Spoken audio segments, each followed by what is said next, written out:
Tarun దొరికిపోతాడా? SIT అడిగిన ప్రశ్నలకు సూటిగా సమాధానాలు చెబుతారా లేక తడబడతాడా? ఇప్పుడు ఇదే ఉత్కంఠ కొనసాగుతోంది. ఉదయం నుంచి సిట్ ఇన్వెస్టిగేషన్ రూమ్ లో ఉన్న తరుణ్ ను అధికారులు వరుస ప్రశ్నలతో ఉక్కిరిబిక్కిరి చేస్తున్నారు. దాదాపు 12 గంటలుగా తరుణ్ ను విచారిస్తున్న సిట్ అధికారులు అతని దగ్గర నుంచి అసలు వాస్తవాలు బయటికి లాగే ప్రయత్నాలు చేస్తున్నారు. ఇటు తరుణ్ దగ్గర మెడికల్ శాంపిల్స్ కూడా తీసుకున్నారు ఉస్మానియా వైద్యులు. తరుణ్ బ్లడ్ శాంపిల్స్, తల వెంట్రుకలు, కాలి గోళ్లను కూడా తీసుకున్నారు. ఇటు అందరికీ వేసినట్లే తరుణ్ కు కూడా మొదటి ప్రశ్న కెల్విన్ గురించి అడిగారు. Drugs peddler kelvin call list లో మీ పేరు ఎందుకుంది అన్నది మొదటి ప్రశ్న. రెండో ప్రశ్న అతని పబ్ గురించి అడిగారు. పబ్ ఎన్ని రోజులు నడిపించారు, అందులో ఏ ఈవెంట్లు నిర్వహించారని ప్రశ్నించారు. ఇక మూడో ప్రశ్నకు వస్తే పబ్లలో ఎంతమంది ఈవెంట్ ఆర్గనైజర్లతో మీకు సంబంధం ఉంది అని అడిగారు. ఇకపోతే నాలుగో ప్రశ్నగా ఏ ఈవెంట్ వాళ్ళు డ్రగ్స్ సప్లై చేశారో అని అడిగారు. ఐదో ప్రశ్నగా నెలలో 15 రోజులు మీరు గోవాలో ఎందుకుంటారు అని అడిగారు. ఇక ఆరో ప్రశ్న గోవాలో డ్రగ్స్ అందించే వాళ్ళు ఎవరు. ఏడో ప్రశ్న మాత్రం గోవాలోని బీచ్ హౌస్ గురించి అడిగారు. అక్కడ మీరు డ్రగ్స్ వాడుతున్నారా అని సూటిగా ప్రశ్నించారు. సినిమాను వదిలేసి డ్రగ్స్ దందా చేస్తున్నారా అని 8వ ప్రశ్నిస్తే 9వ ప్రశ్నగా హైదరాబాద్లో ఉన్న పబ్ ఓనర్లతో మీకున్న సంబంధాలు ఏంటి అని అడిగారు. ఆఖరి ప్రశ్న మాత్రం నిజంగానే తరుణ్ని ఉక్కిరిబిక్కిరి చేసిందని తెలుస్తోంది.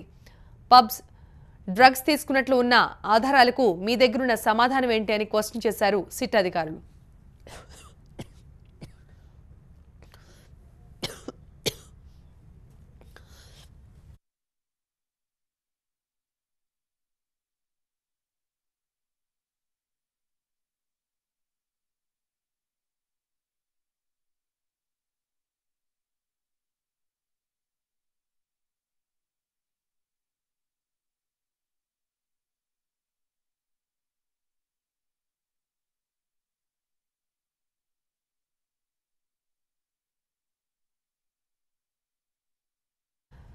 Ram Gopal Varma excise enforcement director Akun Sabharwal కి క్షమాపణ చెప్పారు.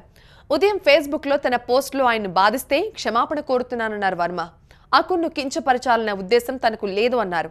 కేసుపై ఆయన పూర్తి ఫోకస్ పెట్టాలన్న ఉద్దేశంతోనే ఆ పోస్టులు పెట్టారన్నారు వర్మ. డ్రగ్స్ కేసులో లీకులు, సెలబ్రిటీల కుటుంబ సభ్యుల వేదనను అర్థం చేసుకోకుండా అకున్ మానవత్వం లేకుండా వ్యవహరిస్తున్నారంటూ ఫేస్బుక్ లో ఉదయం పోస్ట్ చేశారు వర్మ. దానిపై TV9 చర్చలో ఈ వివరణ ఇచ్చారు. This is just my request. I'm sure you have your own problems, you have your own aspects of what are the intricacies that I will leave it to your best judgment. ఇది కేవలం highlight చేయడానికి మీ focus దీని మీద తీసుకురావడానికి మాత్రమే నేను పోస్టులు పెట్టాను. Not to kind of do any kind of A derogatory aspect of it. అది నా ఇంటెన్షన్ లేదు. And if it comes out like that, I apologize for that. That is not my intention. Abkari ఆఫీస్లో తరుణ్ ఇంట్రాగేషన్ ఇంకా కొనసాగుతోంది. మా ప్రతినిధి విజయ్తో మాట్లాడదాం మరింత సమాచారం కోసం. విజయ్, ఇంకా ఎంతసేపు తరుణ్ ని ప్రశ్నించే అవకాశం ఉంది?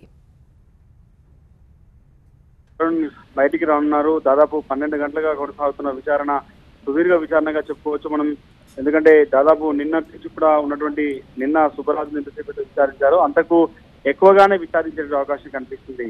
నిన్నటి వరకు విచారించింది పూరి గ్యాంగ్ అయితే ఈ రోజు నుంచి తరుణ్ కొత్త తరహాగా పబ్స్ కు సంబంధించిన వ్యవహారం అంతా ఇన్వాల్వ్ అయింది. కాబట్టి గతంలో ఆయన మెయింటైన్ చేసినటువంటి పబ్ కావచ్చు, లేకపోతే ప్రజెంట్ గా ఆయన మెయింటైన్ లీజుకు తీసుకొని నడుపుతున్నటువంటి పబ్ కావచ్చు, వీటిలో జరుగుతున్నటువంటి డ్రగ్స్ వ్యవహారంలో వాటి పేర్లు రావడం, ఇతను కూడా డ్రగ్స్ తీసుకున్నాడు గోవా రీసెంట్ గా అనేది కూడా సిట్ దగ్గర సాక్ష్యాలు ఉన్నాయి. కాబట్టి ఆ సాక్ష్యాలన్నీ కూడా చూపెట్టి దాదాపు 12 గంటలుగా విచారించారు.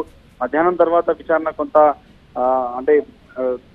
దాదాపుగా కొద్దిసేపటి పాటు అతనికి విరామం ఇచ్చారు. కానీ సాయంత్రం సమయంలో శాంపిల్స్ సేకరించేందుకు ఉస్మానియా నుంచి వచ్చినటువంటి వైద్య బృందం ప్రత్యేకంగా అతని శాంపిల్స్ కూడా సేకరించింది. సేమ్ పూరి జగన్నాథ్ ఏ రకంగానైతే శాంపిల్స్ సేకరించారో ఆ బ్లడ్ శాంపిల్స్ తో పాటుగా అటు ఆ హెయిర్ తో పాటుగా నెయిల్ శాంపిల్స్ అన్ని కూడా సేకరించి ఎఫ్ఎస్ఎల్ కు పంపించారు.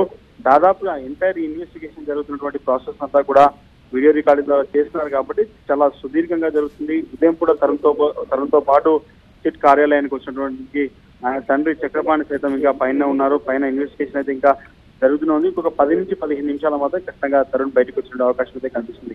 నిన్న కూడా సుబ్బరాజు సేమ్ ఇదే యాంగిల్లో ఇదే టైం వరకు విచారించారు.